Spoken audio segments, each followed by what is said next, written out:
Voici mon travail qui était de savoir si l'exploitation des tisses en éveil géographique permettait à des élèves d'une première année primaire à mieux se situer dans un environnement proche et à identifier les éléments qui le constituent.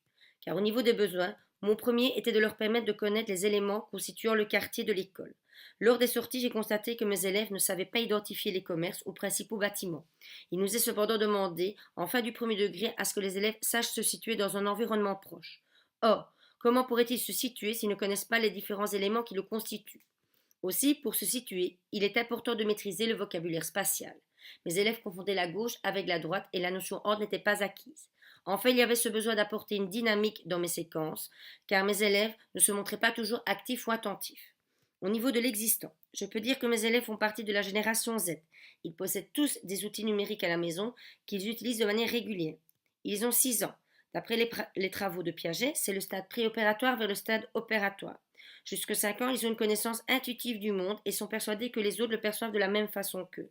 Vers 6 ans, ils prennent conscience que les autres ont d'autres représentations et commencent à les écouter car en lien avec le développement cognitif, il y a le développement social.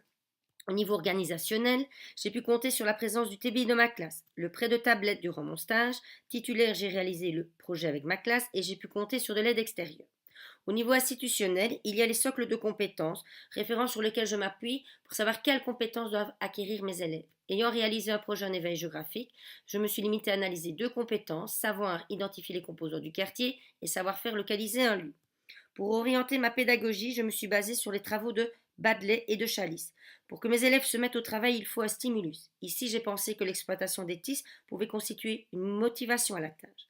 Il faut veiller à ce que la tâche ne soit pas trop complexe ou qu'il n'y ait pas trop de stimuli externes. Par contre, pour maintenir l'attention, il est important que les élèves puissent s'appuyer sur des indices auditifs et visuels. Ici aussi, j'ai pensé que l'utilisation des tisses pouvait jouer un rôle important. Pour faire fonctionner la mémoire de travail, il est nécessaire de proposer des activités multiples et variées. Variées, car une autre recherche a montré que nous apprenons à l'aide des 5 sens en sachant que nous privilégions un mode sensoriel plutôt qu'un autre. Donc, pour la triple concordance, l'usage des TIS va-t-il permettre aux élèves de première année de mieux identifier et situer les endroits du quartier? Au niveau des méthodes, j'ai proposé des travaux de groupe, d'abord pour permettre aux élèves de dépasser leur égocentrisme cognitif. C'est-à-dire qu'en confrontant leurs représentations avec celles des autres, cela leur a permis de les ajuster ou les modifier si nécessaire. Aussi, c'est de par leur expérience relationnelle lors de ces travaux qu'ils ont pu développer des comportements sociaux. J'ai proposé des activités multiples et variées. Multiples pour qu'ils fassent appel à leurs souvenirs et donc favoriser l'intégration des savoirs. Varier les représentations et les approches. Également pour favoriser l'acquisition des notions travaillées, mais aussi pour répondre à un maximum à mes élèves qui apprennent chacun d'une manière différente. J'ai comparé les résultats de ma classe avec ceux de la classe de Madame Skuntje qui a réalisé le projet sans les TIS. J'ai réalisé 3 évaluations dans les 2 classes.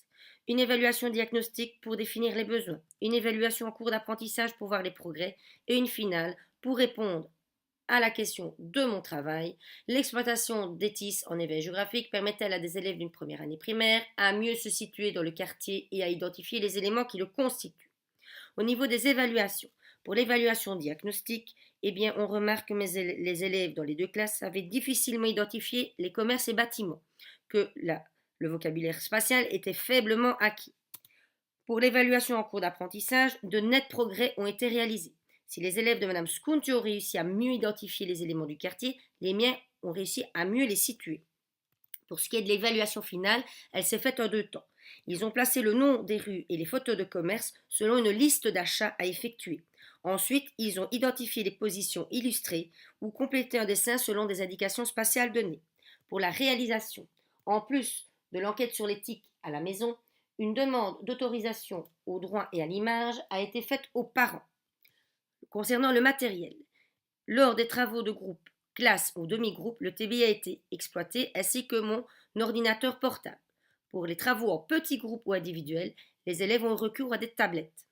Concernant les logiciels, j'ai utilisé ActiveInspire pour proposer des activités interactives sur le TBI, Reflector pour permettre à mes élèves de projeter l'écran de leur tablette sur le TBI lors de mise en commun, Plickers, qui m'a permis de créer des questionnaires en ligne où les élèves ont répondu à l'aide d'une carte code.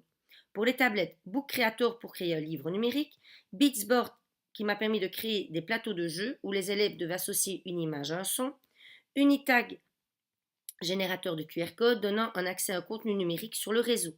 Mes élèves ont eu accès en scannant les QR codes à l'aide des tablettes. Et enfin, Google Maps, service Internet, également utilisé durant le projet. Pour réaliser les interventions suivantes, initiation à Book Creator pour apprendre à insérer des commentaires et des photos, se déplacer dans le quartier virtuellement avant la visite à l'aide de Google Maps, faire apparaître le plan en manipulant une photo satellite, se déplacer sur le plan 2D sur le TBI pour que lors de la visite en présentiel, les élèves sachent s'arrêter aux différents arrêts indiqués sur le plan et prennent des photos, repositionner ces photos sur le plan 2D, travailler le vocabulaire spatial à l'aide des tablettes et du jeu du photographe, travailler les mots en lien avec le quartier à l'aide de Beatsboard, créer un livre numérique où chaque bâtiment était nommé, leur fonction et position donnée, créer 2 évaluations formatives à l'aide de Plickers, l'une où les élèves ont répondu par groupe de 2 et l'autre individuellement, positionner les pictogrammes symbolisant les bâtiments à l'aide du livre numérique créé précédemment pour construire le plan en 3D, faire le lien entre le plan en 2D et en 3D pour se préparer au jeu de piste à l'aide de QR code. Au niveau des observations, dans ma classe, il faut tenir compte de 2 situations. La première, où il m'a fallu 33 périodes, dont 3 périodes pour initier mes élèves à Book Creator. Maintenant, si je devais réaliser ce projet, un projet similaire avec ma classe, il me faudrait 30 périodes contre 33,5 chez ma collègue. Au niveau du nombre d'activités, j'ai proposé 15 activités contre 12 pour ma collègue.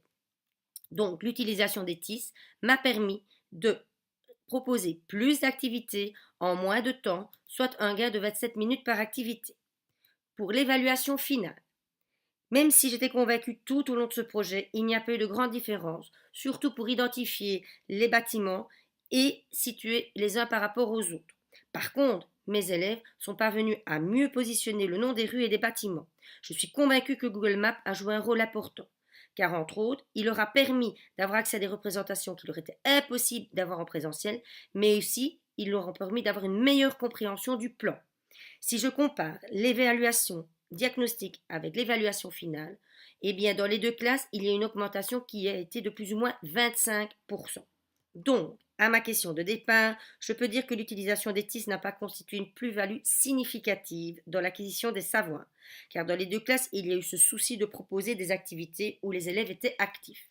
Cependant, avec l'utilisation des TIS, j'ai permis à mes élèves d'apprendre différemment.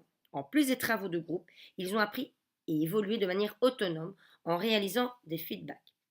Avec Book Creator, il y a une interaction entre les élèves. Ils ont pu visualiser ou entendre de manière objective leurs erreurs sans que l'enseignante intervienne.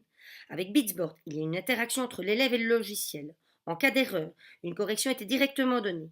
Et avant de passer au jeu suivant, un pourcentage était fourni, ce qui a permis aux élèves de travailler et d'évoluer de manière autonome lors des séances suivantes. Il y a une interaction entre les élèves et Google Maps, car c'est en déplaçant le personnage qu'ils ont visualisé le bâtiment et leur position. Google Maps a également permis de s'autocorriger. En cas de doute sur la position des photos, les élèves ont pu les rectifier en se déplaçant dans le quartier à l'aide de Google Maps. Avec Pickers, le fait de visualiser les réponses et résultats a suscité des échanges et des débats, d'où des feedbacks sur leur représentation. Enfin, en réalisant le jeu de piste avec les QR codes, j'ai pu permettre aux élèves, bons comme moins bons lecteurs, d'être en recherche, car en plus des indices visuels, j'ai fourni des indices sonores. Je peux donc dire que par le biais d'une méthodologie interactive et numérique, ma pratique s'est améliorée, car elle a changé la manière dont les élèves ont acquis leur savoir. C'est par leur réflexion sur leurs erreurs et leurs actions qu'ils ont appris. Aussi, j'ai été là pour guider, orienter et réguler plus que pour enseigner ou évaluer. Aussi, les TIS m'ont permis de proposer des activités séquentielles, de mettre un petit groupe en travail pendant que les autres réalisaient une autre tâche. Je n'ai pas eu ce souci de perte de matériel ou de son rangement après les activités. Donc si quelqu'un devait reprendre mon travail, ce serait de voir en quoi la méthodologie numérique et interactive permet aux élèves de progresser dans l'acquisition de 2 compétences transversales, celle de communiquer ou de gérer ses apprentissages.